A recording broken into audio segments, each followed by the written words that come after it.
Welcome to entitled parents, where an entitled Karen throws a tantrum in front of everyone. For today's first story, entitled Mother Goes 5-year-old in Front of Everyone. I work for a large US airline and it was a couple weeks before Christmas, so it's crazy with thousands of people in the terminal. I'm working the gate for a flight to LAX and everyone has boarded with the exception of an unaccompanied minor. When they came, the parents have to accompany the child at all times until we take them on the aircraft. They are supposed to board first so we can get the child settled in and explain what is going to happen. Now I know for a fact that the parents checked in over 2 hours before the flight departed, so tons of time. Well, I see that they aren't here, so I make a terminal page and go out of my way and even call the number listed. Nothing. Okay, close the flight so it can go to its destination. While the flight is getting ready to leave, I'm doing my paperwork and a woman walks up and says we're here. Keep in mind there is only one adult woman. I tell her that the flight is closed and is leaving. Entitled Mother: No, it's not. She's not on it yet. Me: I'm sorry, but it's too late and we can rebook it for tomorrow. Entitled Mother: No, it's not supposed to leave until 7:35 p.m. Me: Yes, it's 7:37 and the gate closes 10 minutes early. 7:35 is when it leaves the gate. Entitled Mother: Well, call it back. She has to be on that flight. At this time I smell the alcohol on her breath. Me: I'm sorry, we held it as long as possible and it had to leave. I'll be happy to book it for tomorrow. I can now see the sheer anger flowing on her face. She turns around, takes 5 steps to the hallway in front of everyone, drops to her knees and screams at the top of her lungs, holding her hands in the air. Everyone is looking at her now. I'm documenting what she is doing to cover our rear ends, fully knowing this is normal behavior for LAX. At this time her wife and the child shows up and she throws me under the bus. Entitled Mother: She won't let you on the aircraft to see your grandma. At this time the child is crying and the original mother is just laying into me, swearing every word under the sun. Entitled Mother: I hope you feel good that you're not letting her go to Disney now. Me: I'm sorry, but you were here over 2 hours ago. We told you that she's boarded first and when boarding started. Would you like me to rebook for tomorrow? Other mom kicks in. Please, do that for tomorrow. And what time is it? Me: Same time. I give them all the usual stuff they need and say do the same process you did today and send them on their way. Next day, I'm at the gate, in plain clothes as I'm taking the trip today. I see the same M come to the gate counter and demanded to know who her daughter is going to be sitting next to. The agents say we're not allowed to give that out, but she wouldn't hear that. Me: I finally step up and say, she's sitting next to me, right by the other flight attendants so we can watch them. We have specific places for minors for this reason. She realizes that she's not going to get anywhere, so the child boards. The rest of the flight gets on. I get upgraded to first class and all is well. We arrive in LAX and I see the grandmother there to pick up the child and apologize to her for being a day late and hope that it doesn't ruin her Disney vacation. She's all happy and says, oh, it's all good, we aren't going till the following day. It was going to be grandparents bonding time, thanks me for being concerned, and off she goes. And moving on to the second post. Entitled Mother Ignores My Eyesight Problems. Backstory: I was in 4th grade. I used to play a lot of football and was very active in school. I also used to fall a lot, but it wasn't serious or anything. My father has a job where he has to go out of town for 3 months in a row or more sometimes. Anyway, so one day I realized that in my left eye there was a blurry gray spot in the middle. When I went home, I thought that before I tell my mom, entitled Mother, about this, I'd rather play a bit of PlayStation. I know it wasn't right of me to do so, so after I played, I told my mom about it.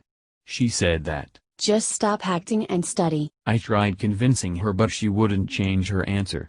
This went on for a week and the spot was getting bigger and blacker. I learned how to use my other eye for all of my activity. After about 1 month, I couldn't see anything at all from my left eye. I had given up hope on convincing her. Then after another month, my dad came back home. I told him what happened and he said the same thing. I completely lost all hope now. After a week or two, we went to visit our closest family friends. I told their daughter what had happened because we were pretty close and she told her parents, who told mine to show me to a doctor. Finally we went the next day, and when they found out what had happened, they told my parents to admit me to a hospital. Now after some tests and scans, they concluded that I had optic neuritis. This is a rare condition where the optical nerve gets swollen and cannot pass information to the brain. They did apologize to me but also said that it was partly my fault for getting injured a lot. This comment summarized my thoughts on the post. Your parents are dumb and probably stingy. They probably ignored it because they wanted to save money. Seriously, why would you ignore your child's eyesight problems? First, it's one of the most important senses. Second, only seeing in one eye is hard. I've been temporarily blinded once and it was terrible. The third and last story of today is: my entitled parents expected me to forgive my brother for being a piece of garbage, and freak out when I refuse. So this story happened about a month and a half ago. First let me give you some background information. My older brother was extremely abusive. He knew how to hit me and not leave bruises. He would manipulate me emotionally, and destroyed my self-confidence to the point where I attempted suicide. I was 12 years old. After my attempt failed, he came to me, and begged for forgiveness. I gave it to him. He sounded sincere. When I forgive someone, I literally forgive and forget. You get a clean slate, and you have a new chance to be a part of my life. Unfortunately my brother continued the abuse until he went to go teach as a missionary. When he came back, he once again begged my forgiveness, and I gave it to him again. This time it really seemed like he had changed. He was kinder, and tried his best to support me. I decided that I trusted him enough, and came out as gender fluid to him. At first, I thought it went well. He seemed really supportive and happy for me. A week later he called me. He told me he had prayed about my sin and he called me an abomination in the eyes of God. He told me he was going to tell my parents. Both of my parents are usually good people, but they are extremely conservative. They are also extremely homophobic and transphobic. I panicked. I begged my brother to give me a week to pack my stuff and find a place to stay. I was certain that my parents would kick me out of the house. He agreed to give me a week. He outed me 3 days later. My parents didn't kick me out, but they were awful. Constant misgendering, refusal to use my preferred name, they even tried to exorcise me once, but that's a story for a different day. About a month and a half ago, my brother was visiting home from the college he goes to. When he got here, he did the whole begging for forgiveness thing. I had already decided what I was going to do. I slapped him. It felt really good to do. I told him to go F himself. I told him that I never wanted to see him again.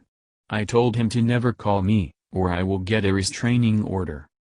After I said those things, I walked back inside, went to my room, and blocked him on everything. My parents went berserk. They told me I was going to go to hell for not forgiving him.